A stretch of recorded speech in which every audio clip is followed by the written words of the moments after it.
नमस्कार मित्रांनो, मी हेमंत. मित्रांनो, आज आपण कुठल्या एका पर्टिक्युलर विषयाबद्दल बोलणार नाही. तर आज महाराष्ट्रात सुरू असलेल्या या भोंदू बाबांचा सुळसुळाट आणि त्यानंतर हे भोंदू बाबा कशा कशा आयडिया लावून, कशा कशा पद्धतीने, कशा कशा युक्त्या लावून आपल्यासारख्या सामान्य लोकांना फसवतात आणि त्यांचं वेगवेगळ्या प्रकारे शोषण करतात, हे आपण बघणार आहोत. मित्रांनो, खूप महत्त्वाची गोष्ट आहे. खूप अलर्ट राहणं गरजेचं आहे आणि हा सगळा प्रकार समजून घेणं जास्त महत्त्वाचं आहे. वेगवेगळ्या तज्ज्ञांनी यावरती आपली मतं व्यक्त केलेली आहेत. हे भोंदू बाबा काय पद्धतीने आपल्यासारख्या लोकांना शिकार करतात, हे सर्व आपण आजच्या या व्हिडिओमधनं समजून घेऊया. त्यामुळे शेवटपर्यंत हा व्हिडिओ बघा. आपल्यासाठी, आपल्या परिवारासाठी, आपल्या मित्रजनांसाठी ही माहिती आपल्याला असणं अत्यंत अत्यंत आवश्यक आहे. मित्रांनो, महाराष्ट्रात आपण बघतोय मागच्या गेल्या 1.5-2 महिन्यांपासून किती भोंदू बाबांची प्रकरणं बाहेर आलेली आहेत.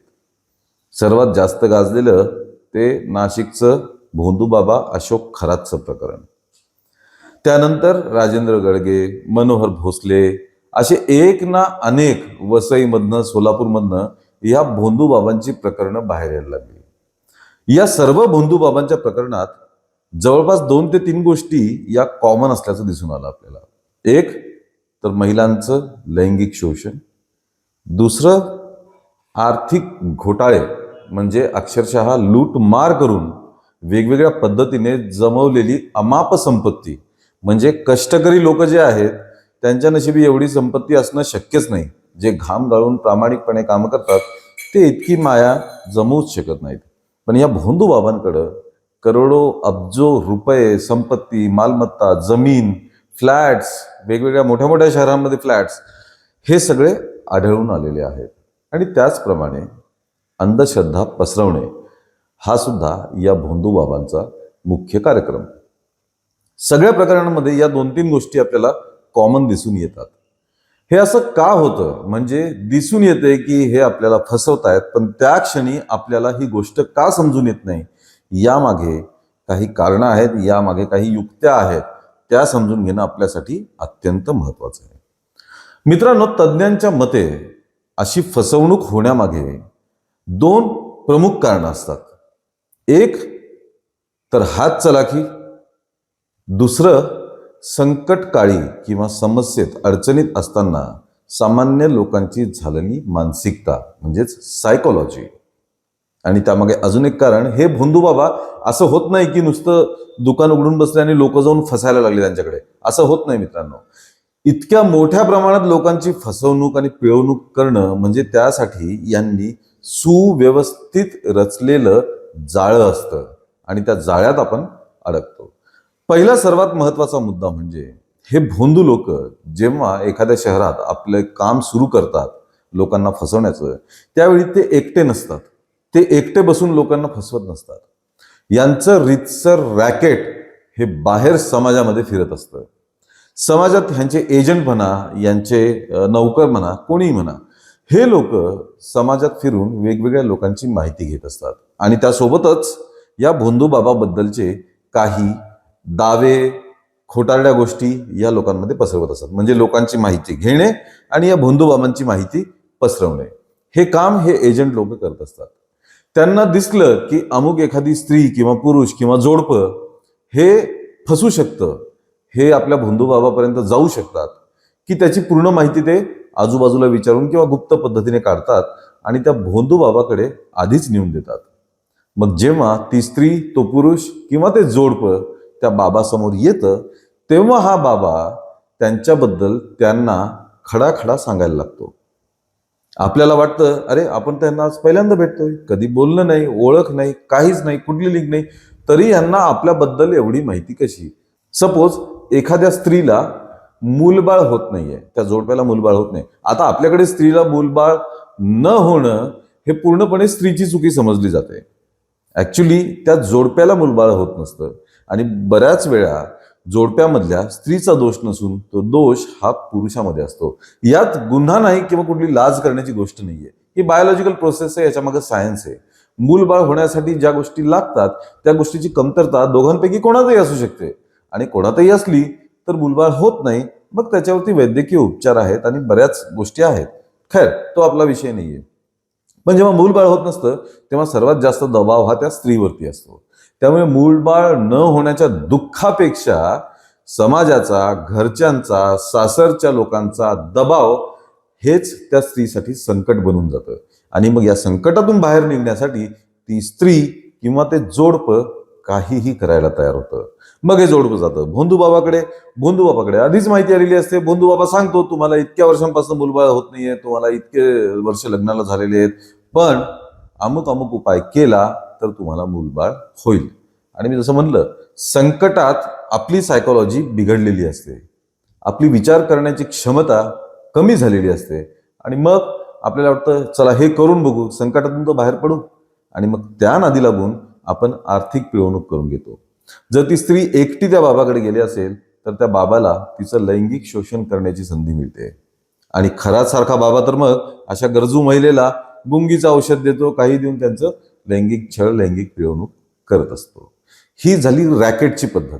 रॅकेट पसरवणं, एजंट्स पसरवणं, माहिती आधीच जमा करून घेणं, आणि मग ती माहिती जसं काही मला ज्ञान, दिव्य ज्ञान प्राप्त आहे असं समजून त्या लोकांना सांगणं आणि त्यांना आपल्या चमत्काराची जादू दाखवणं, अशाने ते लोक फसतात. दुसरी गोष्ट, आर्थिक संकट.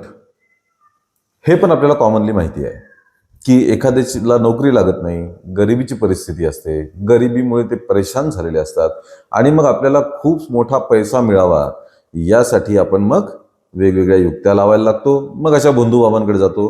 भोंदूबाबा म्हणतो अमुक अमुक करावं लागेल, इतका इतका खर्च करावा लागेल, तुला आर्थिक लाभ होईल, तुला नोकरी मिळेल, वगैरे वगैरे. इथे सुद्धा आपली पिळवणूक होती. परत तोच मुद्दा आला, संकटकाळी आपली बिघडलेली मानसिकता, आणि त्या संकटातून बाहेर पडण्यासाठी आपण वाटेल ते करायला तयार होतो. तिसरी गोष्ट, चमत्कार. आता चमत्कार जेव्हा एखादा व्यक्ती आपल्या समोर टाकतो तेव्हा आपला त्याच्यावरती विश्वास मोठा बसायला लागतो. जसं एखाद्या बाबाने हातात पाणी घेतलं आणि ते तुमच्या हातावर टाकलं की ते पाणी गोड लागायला लागतं. आधी ते पाणी आपण पिऊन बघतो, साधं पाणी असतं, त्या बाबाच्या हाताने पिलं की ते गोड लागायला लागतं. यामध्ये सर्रास विज्ञानाचा वापर केला जातो. सॅक्रेनच्या किंवा इतर कुठल्या गोळ्या मिळतात, त्या हाताला आधीच चोळलेल्या असतात. त्यामुळे पाणी हातावर टाकलं की ते केमिकल त्या पाण्याला लागतं, ते पाणी गोड होतं, आपल्याला वाटतं की आपण त्या बाबाच्या चमत्काराने हे पाणी गोड झालं. मित्रांनो, मला एक सांगा की हे भोंदू बाबा जे उपाय सांगतात त्या उपायाने मूलबाळ कोणाला झालं असं आपण ऐकतो, बरोबर? पण मूलबाळ होणं ही पूर्णपणे वैज्ञानिक आणि बायोलॉजिकल प्रक्रिया आहे. आपण फक्त त्याकडेच लक्ष देतो जे सांगतात की या अमुक एका बाबाचा आम्ही हा इलाज केला आणि आम्हाला मूल झालं. आपण अशा लोकांना कधीच बघत नाही जे म्हणतात की आम्ही त्या बाबाचा इलाज केला पण आम्हाला त्याचा काहीच फायदा झाला नाही. ह्यांच्याकडे आपलं लक्ष कधीच नसतं. 100 लोकांना जर या भोंदू बाबांनी इलाज सांगितला आणि त्यापैकी फक्त 25 जोडप्यांना मुलबाळ झाले, तेही वैद्यकीय इलाज करून नैसर्गिकरित्या मुलबाळ झाले, तरी त्या 25 लोकांचा असा समज होतो की आम्हाला या बाबाच्या आशीर्वादाने किंवा त्याच्या कृतीनेच मूलबाळ झालेलं आहे. बाकी 75 जे असतात ते बाबाची बदनामी होऊ नये, बाबाच्या विरोधात बोललं तर आपल्यावरती काही परिणाम होतील या भीतीने हे 75 लोक शांत बसलेले असतात. ते कधीच बाहेर जाऊन समाजात सांगत नाहीत की हा भोंदू बाबा आहे म्हणून. जेव्हा एखादी व्यक्ती खूपच जास्त त्याची आर्थिक पिळवणूक होते किंवा महिलांची जेव्हा खूप जास्त आर्थिक किंवा लैंगिक पिळवणूक होते, तेव्हाच या महिला बाहेर येऊन सांगतात की या बाबाने आमचा असा असा घात केलेला आहे म्हणून. त्यामुळे आपण नैसर्गिकरित्या चमत्काराच्या बाबतीत खूप आकर्षक होत असतो. त्यामुळे एखाद्या भोंदू बाबाने आंबा दिला, पाणी दिलं, पूजा घातली, हे केलं ते केलं आणि त्याच्याने आम्हाला मूलबाळ झालं, हे ओरडून ओरडून सांगणारे 25च असतात. पण आम्हाला काहीच फायदा झाला नाही, हा भोंदू बाबा आहे असे सांगणारे 75 शांत बसलेले असतात. मित्रांनो, श्रद्धा आणि अंधश्रद्धा ह्यामध्ये खूप छोटंसं अंतर आहे. ते अंतर आपण कधी पार करतो ते कळत नाही. देव, धर्म, श्रद्धा याचा वापर किंवा याचा उपयोग हा नेहमी ऊर्जा मिळवण्यासाठी केला जातो. देवापासून प्रेरणा घेऊन आपण काही कृत्य करायचे असतात तेव्हा आपल्याला यश संपादित होतं. बऱ्याचदा असं होतं की आपण एखाद्या संकटात सापडलेलो असतो आणि त्या संकटातून कोणीतरी आम्हाला बाहेर काढावं अशी आपली धारणा असते. म्हणजे संकटात जेव्हा ते संकट संपवणं हे आपल्या हातात राहत नाही.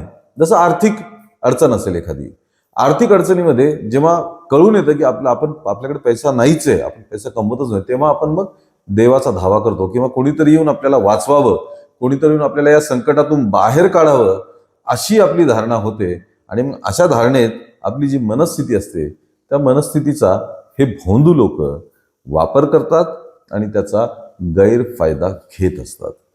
मित्रांनो, ही सगळी माहिती आम्ही यासाठी तुम्हाला देतोय की देवावरचा विश्वास, श्रद्धा याचा आपण स्वतःच्या आयुष्यात ऊर्जा मिळवण्यासाठी प्रयत्न करायला पाहिजे. अंधश्रद्धेचे नेहमीच बळी पडत असतात. अशा अनेक गोष्टी, अनेक कथा, अनेक घटना आपण नेहमी रोज बघत असतो. आता जे भोंदू बाबांचं पेव निघाले अक्षरशः, म्हणजे ते नाही का पावसाळ्यात पाऊस पडला की त्या छत्र्या उगवतात, तसे हे भोंदू बाबा दिवसागणिक आपल्याला वेगवेगळ्या शहरातून उगवताना दिसत आहे. एखादा धार्मिक माणूस जेव्हा लोकांच्या कल्याणासाठी काम करतो तेव्हा तो धार्मिक माणूस स्वतः पैसा कमवत नाही. साईबाबांचं उदाहरण घ्या. साईबाबांनी फकीराचं आयुष्य जगले मरेपर्यंत, पण त्यांनी कधीच एक अन्नाचा दाना सुद्धा स्वतःसाठी कमवला नाही. त्यामुळे जे खरंच संत असतात, महात्मे असतात, महापुरुष असतात, हे स्वतःसाठी कधीही काहीही कमवत नाहीत. ते फक्त दुसऱ्यांना मदत करण्यासाठी, त्यांच्या कल्याणासाठी झटत असतात. हे भोंदू बाबा हे दुसऱ्यांच्या कल्याणासाठी झटणारे अजिबातच नाही आहेत. त्यामुळे ते कसे फसवतात, आर्थिक मागणी करतात, पैसेच मागतात आणि मग वेळ प्रसंगी महिलांची लैंगिक पिळवणूक सुद्धा करतात. त्यामुळे गरज आणि संकटात असलो तरी सुद्धा आपले विचार, आपली सतसत विवेक बुद्धी ही कायम जागृत ठेवा. त्यामुळे असं जर कोणी तुमच्यासोबत करायला लागलं तर वेळीच ओळखून घ्या की ही आपली या ना त्या मार्गाने फसवणूक होणार आहे. मित्रांनो, हा व्हिडिओ तुम्हाला कसा वाटला, याबद्दल तुमचं काय मत आहे हे आम्हाला कमेंटमध्ये लगेचच कळवा. या व्हिडिओला लाईक आणि शेअर करा आणि आमच्या चॅनलला ताबडतोब सबस्क्राईब करा. धन्यवाद.